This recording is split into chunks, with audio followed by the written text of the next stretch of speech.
China's sweeping electoral reforms for Hong Kong are on the verge of being adopted. The Executive Council has passed an electoral reform bill, which will be tabled tomorrow in the Legislative Council. The changes will drastically weaken the pro-democracy opposition. Roland Lim explains.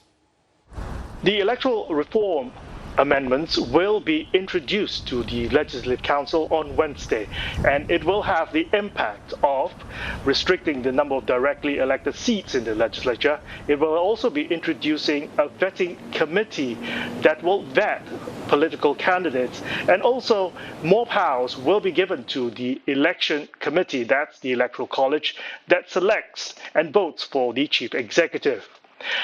Among the changes that were highlighted by Chief Executive Carrie Lam during a press briefing earlier this evening, she says that there will be a redrawing of the geographical boundaries, which analysts say will weaken the chances of opposition politicians trying to buy seats in the directly elected race. The second thing that she's saying is that she will also be criminalizing those who intend to manipulate or incite others to vote on blank ballots. There has been much discussion in the city in the past couple of weeks for casting a blank ballot as a protest vote. And while she says that the voters have the right to vote any which way they can or want to, but if those who actually try to incite others to do so, that's going to be a criminal offense.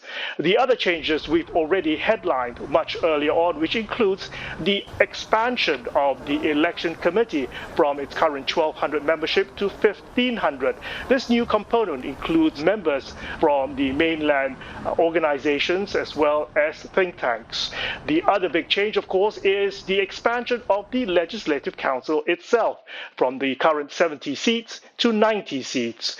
The election committee members themselves will be able to nominate and select 40 seats within themselves to be lawmakers, and that's why the elections for the Legislative Council itself has now been postponed from September this year to December.